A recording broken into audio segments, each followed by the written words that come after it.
transgresión de Jonás fue servir a Dios de mala gana, es decir, estar en desacuerdo con lo que había en el corazón de Dios, con lo que Dios estaba dictando como visión. El apóstol Pablo, iglesia, en Hechos 26:19 dijo en cierta ocasión frente al rey Agripa: no fui rebelde a la visión celestial.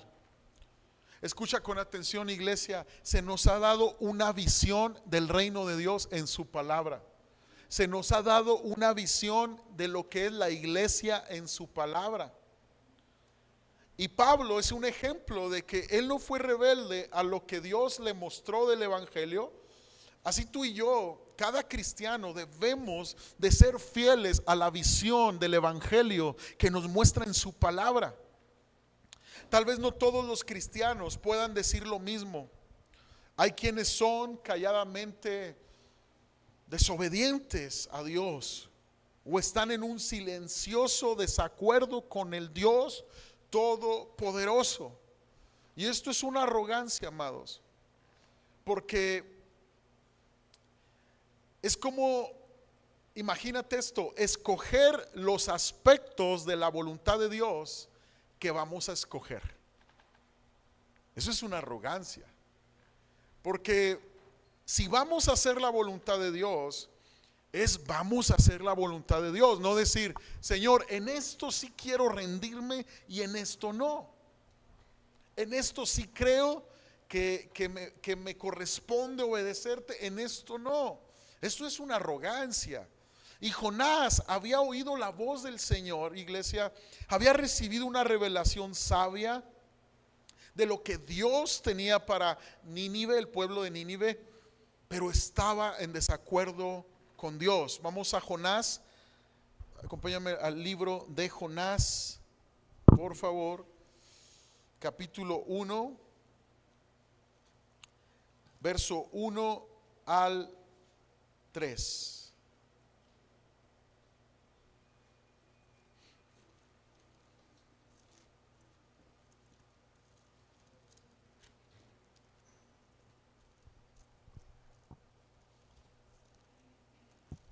Dice: el Señor le dio el siguiente mensaje a Jonás, hijo de Amitai: levántate y ve a la gran ciudad de Nínive, pronuncia mi juicio contra ella, porque he visto lo perversa que es su gente. Entonces Jonás se levantó y se fue en dirección contraria para huir del Señor. Descendió al puerto de Jope, donde encontró un barco que partía para Tarsis, compró un boleto, subió a bordo y se embarcó rumbo a Tarsis con la esperanza de escapar del Señor. Wow. Entonces, cuando Jonás oyó por primera vez estas palabras del Señor: ve a Nínive, huyó en dirección opuesta. Ve a Nínive, Jonás, huyó en dirección opuesta. Y no sabemos con exactitud, amados, todas las razones que tuvo para huir en su mente. Tal vez tuviera miedo de enfrentarse a la gente, no lo sabemos. Tal vez tuviera prejuicios en su corazón contra ellos porque eran gentiles, no eran judíos. Pero sí sabemos que quería venganza contra los crueles de los ninivitas en lugar de compasión.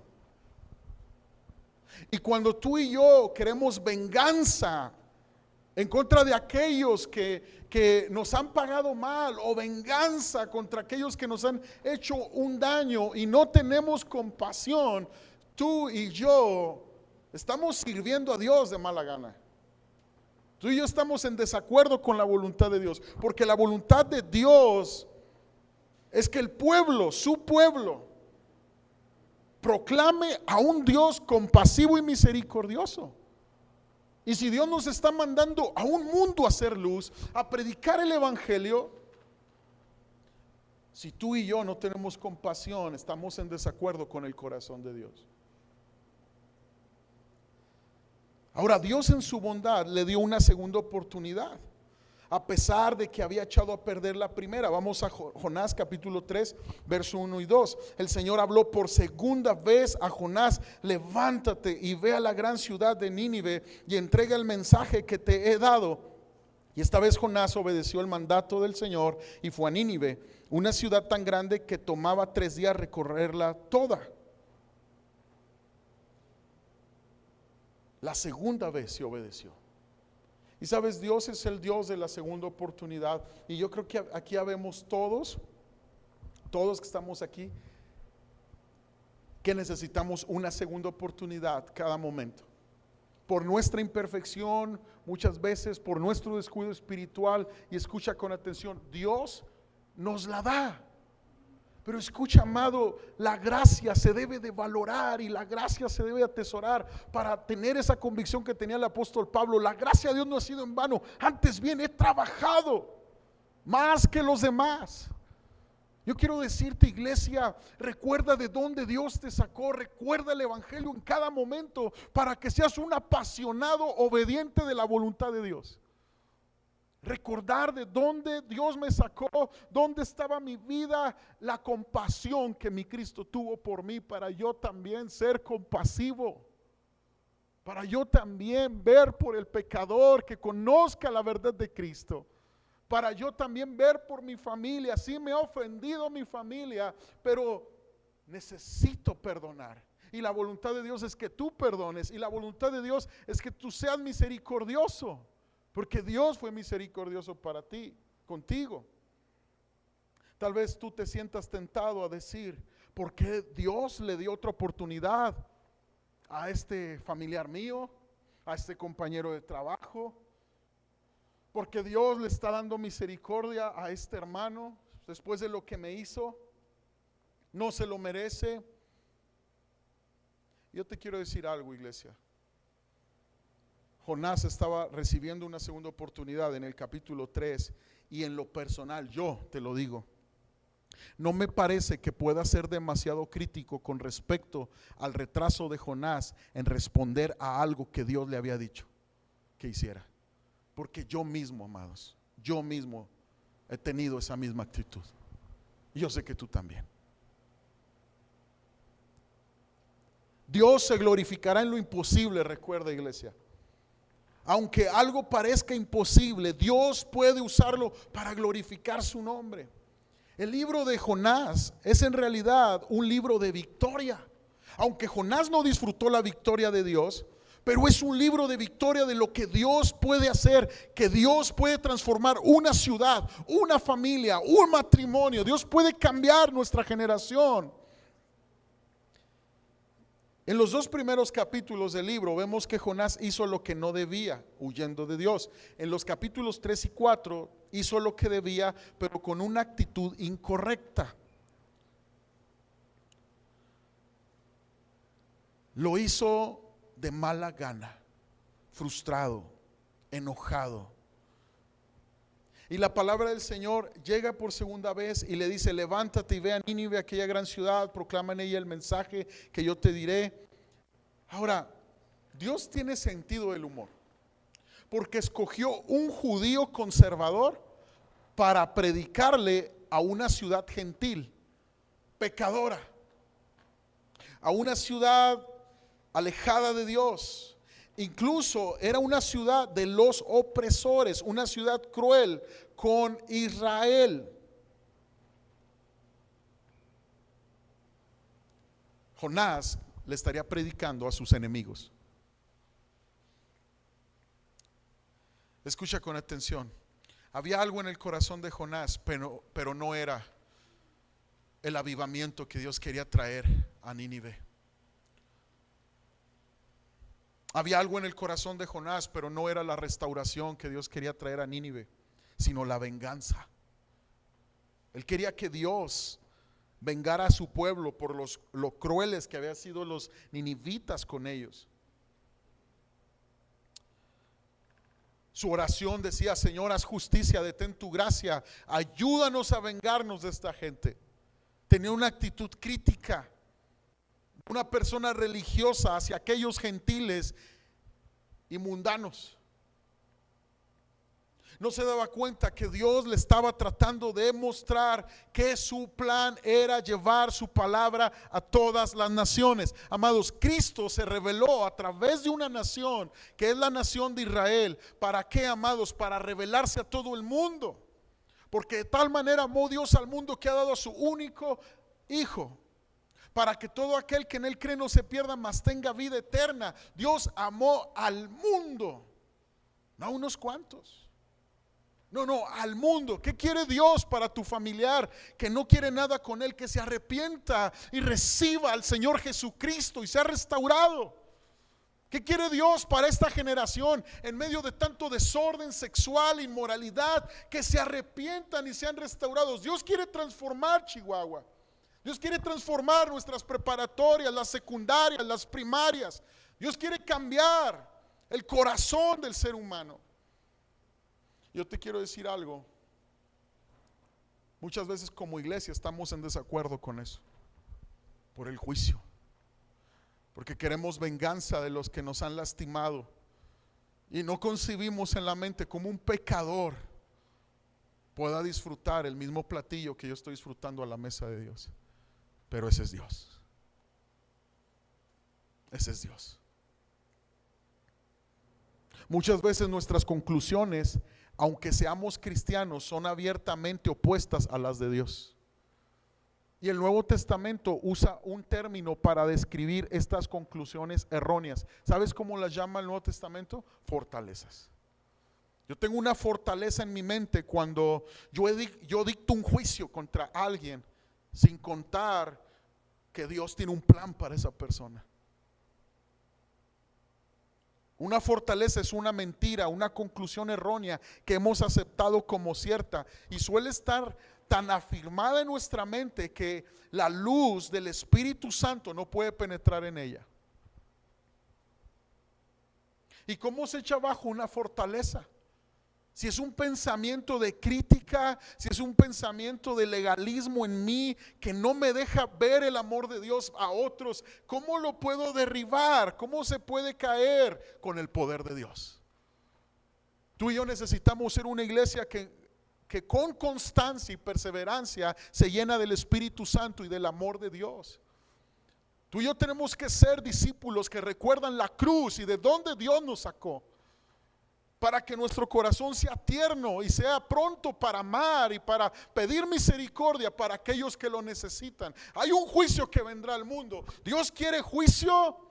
Dios está pidiendo misericordia en este momento. Juicio vendrá y dio a su Hijo para que nadie perezca en ese juicio. La gente que rechace a Cristo será su decisión, será condenada eternamente, pero lo que Él quiere es que procedan al arrepentimiento. Lo que Él quiere es que las almas vengan corriendo a Cristo, sean restaurados los jóvenes en adicción, sean restaurados los matrimonios, sean restaurados en su identidad sexual, sean restaurados en todas las áreas, porque Dios es amor. Porque Dios es amor. Y es evidente, amados, que Jonás tenía una de esas fortalezas. Dio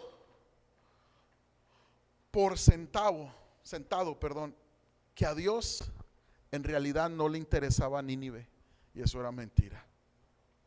Además, tampoco quería ir a esa ciudad. Sin embargo, la segunda vez que lo llamó, obedeció.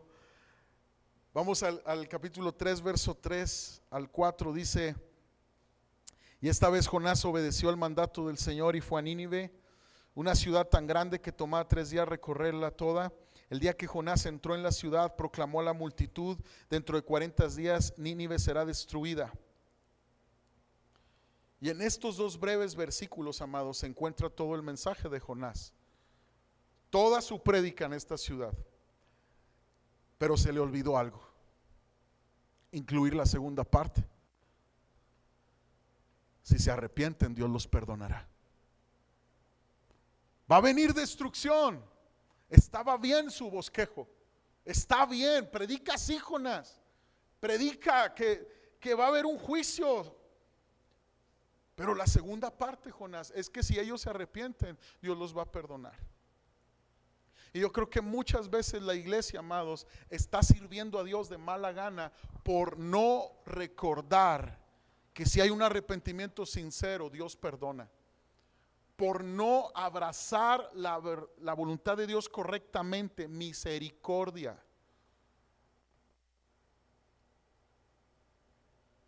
Hay falta de perdón en el corazón muchas veces. Hay odio. Es que paguen. Te hago esta pregunta, ¿tú pagaste también? ¿O quién pagó por ti? Cristo. Es que paguen, pastor. Le hicieron mucho daño a mi familia. Me han hecho mucho daño a mí, a la iglesia. Me han hecho mucho daño. Entonces, si tú pagaste, que paguen ellos. Y te vas a dar cuenta que tú fuiste deudor con Dios y Cristo pagó tu deuda. ¿Quién eres tú para pedirles a ellos que paguen? El arrepentimiento mueve el corazón de Dios y Dios perdona. Y Dios trata al peor pecador como hijo cuando se arrepiente y viene a Cristo. Es lo que pasó contigo y conmigo. Tú y yo no éramos dignos, no merecíamos la misericordia de Dios y Dios nos alcanzó. Fue bueno Dios con nosotros.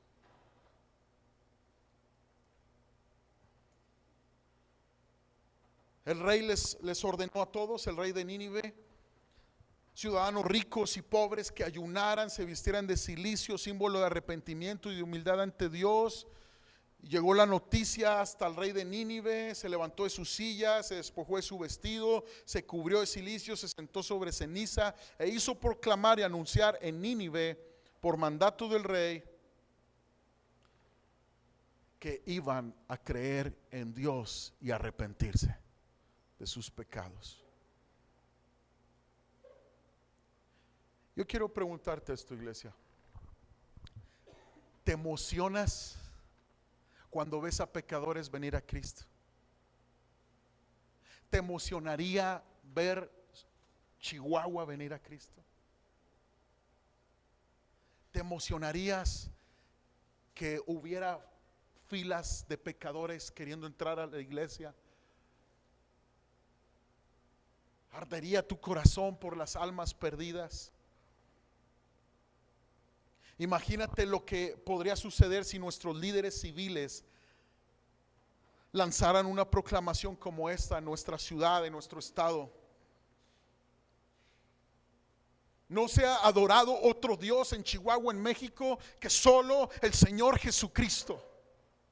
No se te eriza la piel pensar en el nombre que nos salvó siendo exaltado en boca de pecadores como tú y como yo. Iglesia, es tiempo de servir a Dios con todo el corazón y no de mala gana, por el orgullo que hay en nuestro corazón, por el legalismo muchas veces que hay en nuestro corazón.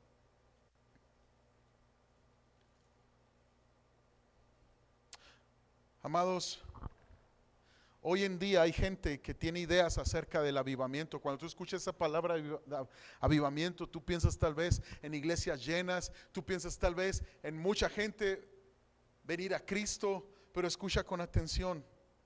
Tal vez piensas, si llega un avivamiento tendrá que ser dentro de esta forma de adoración con esta clase de gente. ¿Por qué? Porque a lo mejor tenemos establecidos en el corazón nuestras propias maneras de cómo debe de ser la restauración, cómo debe de ser el avivamiento. Entonces, esos pensamientos se pueden levantar contra el conocimiento de Dios. Entonces, aunque obedezcamos, es posible que no disfrutemos del fruto. Como consecuencia, podríamos sentirnos frustrados por el resto de nuestra vida a menos de que cambie algo. ¿Te sientes frustrado en tu cristianismo? Jonás obedeció, pero ministró sin pasión alguna. Era obediente, pero sin pasión. No tuvo compasión por la ciudad de Nínive. De hecho, lo que quería era que cayera el juicio sobre la ciudad. Tal vez hubiera aprendido que los resultados de la desobediencia eran tan terribles, pero no había aprendido que cuando hay arrepentimiento Dios perdona y restaura. No había aprendido a obedecer, no había aprendido a aceptar con gozo la voluntad de Dios. Yo quiero preguntarte esto, iglesia, ¿estás aceptando con gozo la voluntad de Dios? Vamos a disfrutar el plan de Dios. El plan de Dios para la iglesia, el plan de Dios para este mundo que necesita a Cristo. Hoy en día Dios está llamando a la iglesia a un nivel más elevado. Nos está diciendo que la transformación es posible. Es posible que Chihuahua cambie. Es posible que mi colonia cambie. Es posible que mi familiar que se ha resistido tanto al evangelio cambie. Es posible. Dios enviará la cosecha, pero tenemos que creerlo de corazón. El problema se presenta, iglesia, cuando nuestra obstinada voluntad se niega a disfrutar el plan de Dios. Cuando decidimos que queremos que Dios haga las cosas a nuestra forma y nos ponemos en condiciones de perdernos la verdadera bendición que Él nos está enviando. Es que no viene envuelta en como yo esperaba que viniera la bendición. Tal vez está viniendo envuelta en un proceso que te está causando y te está llevando a ser tú transformado. Pero como no viene como tú esperabas, piensas que Dios no te ama o Dios no está tratando con tu vida. Amados, Jonás se volvió experto en desobedecer y comenzó por huir del Señor. Y cuando los hombres le preguntaron qué estaba haciendo, admitió ante ellos que iba huyendo de Dios y le dijeron: ¿por qué has hecho esto? Él se sube al barco rumbo a Tarsis y en el barco, ¿qué crees que pasa? Ocurre una tormenta. Y los marineros le preguntan: ¿qué has hecho? ¿Qué está pasando? Porque identificaron que era un profeta de Dios. Básicamente él le responde diciendo que iba huyendo de la voluntad de Dios. Y le dijeron: ¿por qué has hecho esto? Escucha bien, iglesia, su desobediencia causó varios problemas. Y uno de ellos fue el retraso. Si tú desobedeces, retrasas la voluntad de Dios para tu vida, para tu iglesia.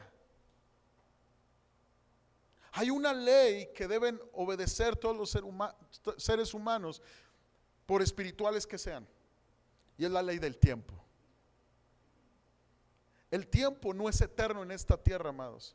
Si lo resistimos si nos resistimos a la voluntad de Dios o la ponemos en tela de juicio o estamos en desacuerdo con ella, resistimos, puede causar un retraso. Yo quiero que te hagas una pregunta: ¿estaré viviendo mi vida espiritual como Dios destinó que fuera en este momento, o estoy retrasado en mi crecimiento espiritual? ¿Qué estará pasando? ¿Estaremos aprovechando bien el tiempo o estaremos resistiendo la voluntad de Dios? Nunca tendremos derecho alguno a posponer nuestra obediencia, amados. No todos los cristianos se hallan en el punto de una obediencia al 100%. Hay cristianos que están retrasando la voluntad de Dios. Están tratando de regatear la voluntad de Dios a fuerzas, negociar, ponerle a Dios excusas y condiciones. Es que Dios, cuando pase esto te voy a servir. Es que cuando pase esto realmente me voy a entregar. Lo que hacemos en realidad es ir arrastrando los pies mientras le servimos. Y por eso la iglesia, amados, avanza a un paso lento, lento y lento. Porque si nos dejáramos realmente transformar por el Espíritu Santo, se podría mover con mucho más rapidez. Y el verdadero problema, iglesia, de la obediencia demorada es que nos podemos creer muy espirituales, pero tal vez hasta hayamos olvidado lo que la voz del Señor nos ha susurrado en tiempos pasados. En cambio, Dios no ha olvidado lo que nos ha dicho. Tal vez Dios ya te ha hablado de ser más misericordioso. Tal vez Dios ya te ha hablado de no maldecir y al contrario bendecir a tus enemigos. Escucha bien. La desobediencia es una influencia negativa. Otro problema causado por nuestra desobediencia es la influencia negativa que ejerce sobre los que nos rodean. Si no estamos totalmente consagrados al Señor, iglesia, y llenos de gozo con respecto a estar consagrados a Dios. Llenos de gozo con respecto a lo que Él quiere que hagamos. Nuestra negatividad va a tener impacto en nuestra familia. Nuestro matrimonio va a sentir ese impacto. Nuestra iglesia va a imitar también nuestra actitud. Tú eres la iglesia y tú mismo en tu desobediencia das un mal testimonio a otro. Y tú mismo en tu desobediencia traes un impacto negativo a tus hijos. Tú mismo traes un impacto negativo a tu familia, a tu matrimonio. Nuestra iglesia va a imitar también nuestra actitud. Y es algo inevitable. Si tú y yo no nos hallamos en la voluntad de Dios y nos negamos a hacer lo que Él dice que hagamos, es inevitable que ejerza sobre los demás una influencia que no va a ser buena, amados. Jonás 1, del 4 en adelante, dice: ahora bien, el Señor mandó un poderoso viento sobre el mar, el cual desató una violenta tempestad que amenazaba con despedazar el barco. Temiendo por sus vidas, los desesperados marineros pedían ayuda a sus dioses y lanzaban la carga por la borda para aligerar el barco. Todo esto sucedía mientras Jonás dormía profundamente en la bodega del barco. Así que el capitán bajó a buscarlo. ¿Cómo puedes dormir en medio de esta situación?, le gritó. Levántate y ora a tu Dios, quizá nos preste atención y nos perdone la vida. Entonces la tripulación echó suertes para ver quién había ofendido a los dioses y causado tan terrible tempestad. Cuando lo hicieron, la suerte señaló a Jonás como el culpable. Así que los marineros le reclamaron: ¿por qué nos ha venido esta espantosa tormenta? ¿Quién eres? ¿En qué trabajas? ¿De qué país eres? ¿Cuál es tu nacionalidad? Soy hebreo, contestó Jonás, y temo al Señor, Dios del cielo, quien hizo el mar y la tierra. Los marineros se aterraron al escuchar esto, porque Jonás ya les había contado que huía del Señor. Ay, ¿por qué lo hiciste?, gimieron. ¿Cómo la tormenta seguía empeorando?, le preguntaron. ¿Qué debemos hacer contigo para detener esta tempestad? Échenme al mar, contestó Jonás. Escucha bien, en lugar de decir vamos a orar, déjenme orar, a pedir misericordia, no, Jonás se quería morir. ¿Sabes por qué? Porque lo que hace la desobediencia es un fruto de muerte espiritual, amados.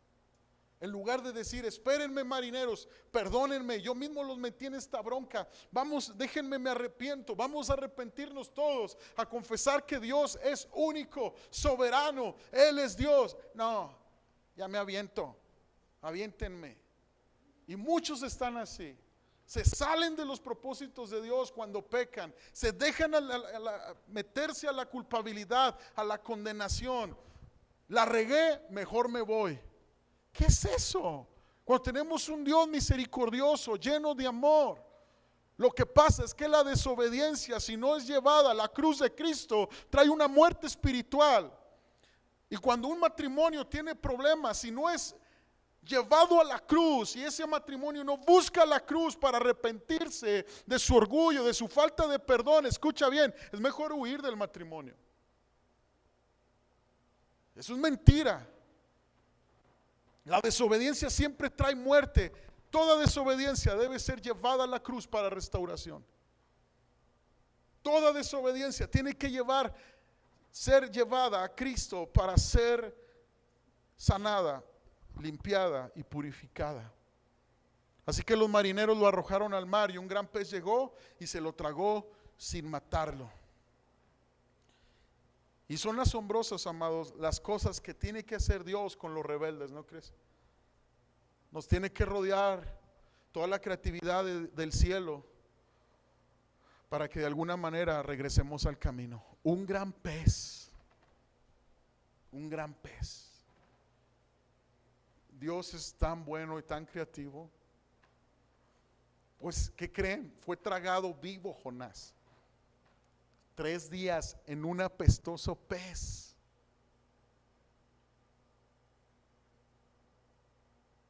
Y una vez sepultado vivo en el vientre del gran pez, Jonás comenzó a orar y a arrepentirse. Y yo te quiero decir algo, iglesia. Lo peor que nos puede pasar es una obediencia externa. En otras palabras, Jonás aceptó por fin darle a Dios lo que había prometido. Y aquí observamos un cambio de conducta, aunque no de actitud. Y eso no es el evangelio. Cuando tú cambias de conducta, pero no te dejas transformar en tus actitudes, tú estás viviendo una religión más. Porque la conducta, amados, un buen programa, una buena disciplina la cambia. Pero ¿quién cambia el corazón? Solo el poder del Espíritu Santo. Entonces, un cambio de conducta, pero no de actitud, es religión. Es una obediencia externa, mas no interna. Y Cristo viene por el corazón, por un corazón rendido, palpitando para Cristo en santidad. Que el fuego del Espíritu Santo queme nuestros pensamientos más íntimos de egoísmo, de terquedad, de necedad, y que ponga en nosotros una compasión por el perdido, un amor por Cristo incondicional y por su iglesia. Amados, muchas personas se adaptan externamente a la visión de la iglesia o a lo que Dios está haciendo en su vida, pero interiormente su corazón no está puesto en ello. No está sincronizado con sus acciones y por lo tanto no hay gozo. ¿Sabes por qué no hay gozo cuando se sirve a Dios muchas veces? Porque la actitud no se cuida. Ya cumplí, ya me voy. Ya hice lo que me correspondía. Me siento bien con Dios. Muchos ven hacia el ministerio dentro de la iglesia. Ya cumplí, soy buen cristiano. No se trata de cumplir, se trata de amar, de actitud. Entonces un cambio de conducta cualquiera lo puede hacer, amados. El hombre tiene fuerza de voluntad, puede, obviamente tarde o temprano truena si el corazón no cambia. Pero al fin Jonás llegó hasta Nínive para predicar ahí. Después de su proclamación, el pueblo se arrepiente, amados. ¿Y cuál fue su reacción? Mira en el capítulo 4, verso 1. Este cambió de planes, molestó mucho a Jonás y se enfureció. Entonces le reclamó al Señor: Señor, ¿no te dije antes de salir de casa que tú harías precisamente esto? Amados, una vez leí el libro del avivamiento en Argentina. No sé si ustedes han escuchado el avivamiento en Argentina en los años 50, 60, 70. Hubo muchas conversiones a Cristo en Argentina. Fue un mover del Espíritu Santo increíble. Leyendo el libro, dice que cuando los pecadores vienen a Cristo, mucha gente genuina cristiana se comienza a molestar. ¿Por qué, amados? Porque ya había tantos pecadores dentro de la iglesia buscando salvación, que el pastor ya no los despedía en la puerta, ya no los saludaba en la puerta, y empezó a haber queja. En la biografía de este avivamiento de Argentina, dice que muchos cristianos comenzaron a sentir molestia de tener que pararse para dejarle la silla a una mujer inconversa que necesitaba escuchar el mensaje. ¿Por qué, amados? Por la mala actitud de servir a Dios. Una mala actitud sirviendo a Dios. Querían una iglesia que les sirviera a ellos, no una iglesia a quien servir. Tú y yo somos llamados a tener pasión por la obediencia. Y el fuego de Dios nos quiere traer pasión por hacer su voluntad. Por hacer su voluntad. El fuego de Dios no es un sentimiento, sino una dirección. Es una pasión por Dios y por las almas. Y Jonás tenía el ministerio, el título, pero no tenía la pasión. Si tú deseas servir a Dios, no busques títulos, no busques posiciones, busca pasión por los perdidos. Aunque Dios usó a Jonás, no disfrutó de la obra del Señor. Y aún después de haberse arrepentido, amados, la ciudad de Nínive, Jonás siguió actuando con obstinación. Es muy delicado esto, conocer todos los atributos de Dios, pero no ser transformados por ellos. Tú puedes conocer toda la teología que quieras. Dios es omnisciente, es omnipresente, es omnipotente. Dios me ama. Dios dio a su Hijo. Puedes conocer la doctrina del juicio eterno. Puedes conocer la doctrina de los bautismos en agua, en el Espíritu Santo. Puedes conocer lo que es la doctrina de la fe. Puedes conocer la doctrina de la segunda venida de Cristo. Pero si no eres transformado por esas verdades teológicas, yo creo que estamos como Jonás, sirviendo a Dios de mala gana. Si tú te has enojado con Dios mientras cumplía con su voluntad, el Espíritu Santo te está haciendo esta pregunta esta noche. ¿Tienes derecho alguno a quejarte, iglesia? ¿Tienes derecho alguno a estar enojado? ¿Tienes derecho alguno a seguir en desacuerdo con el llamado de Dios para ti, para tu casa, para tu iglesia? Hay muchas personas en rebeldía. Yo sé que nunca montarían un barco rumbo al extranjero para huir de Dios, pero su rebelión y su desobediencia son más sutiles. Se sigue negando a creer en el destino de Dios para su familia, para su iglesia, para su ciudad, porque su visión es corta. No pueden perdonar.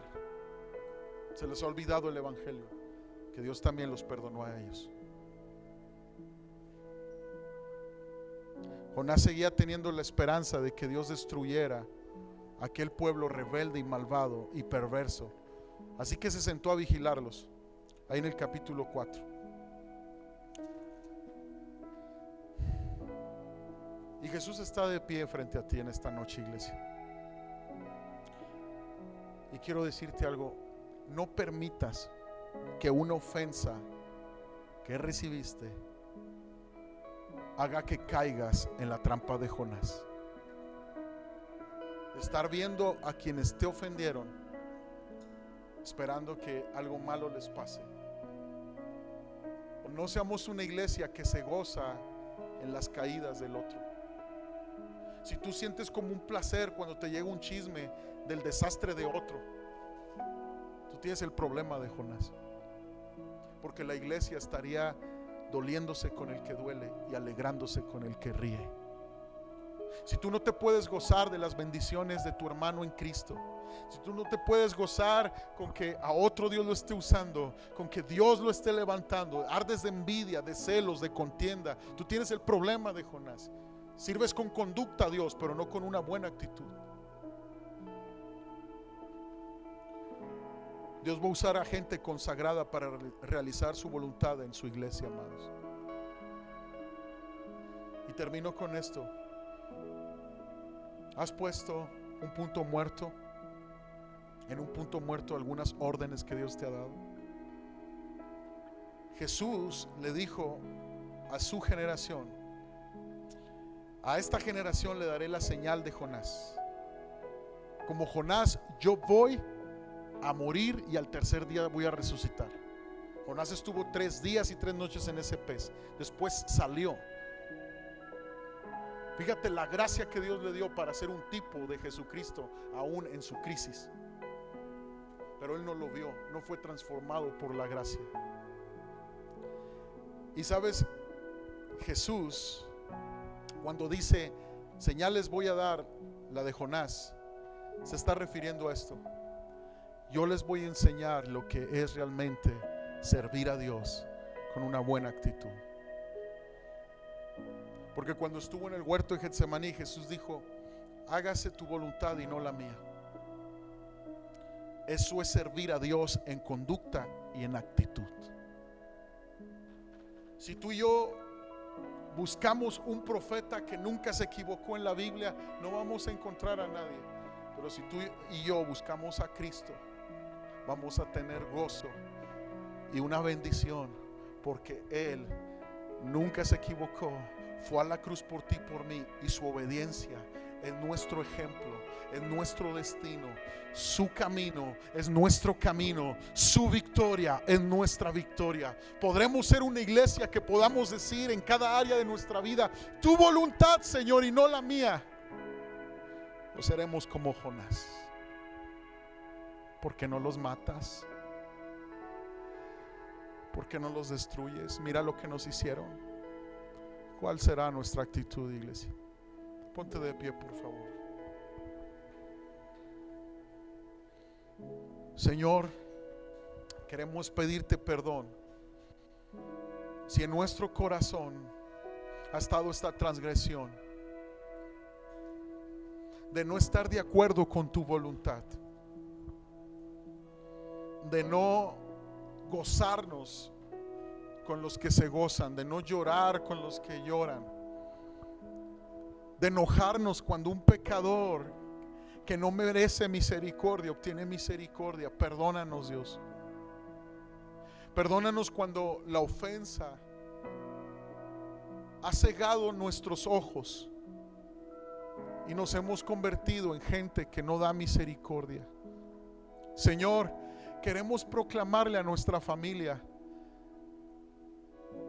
un arrepentimiento como necesidad para ellos, pero también el resultado del arrepentimiento, que es perdón de pecados para ellos. Señor Jesús, que las ofensas que nos hicieron nuestros hermanos, nuestros familiares, no influyan más para nosotros orar pidiendo misericordia. En el nombre de Jesús, dile al Señor: Señor, gracias por tu palabra y gracias por ser el mejor ejemplo, Jesús. Yo quiero servirte no solamente de conducta, sino con toda mi actitud, con una buena actitud, en el nombre de Jesús.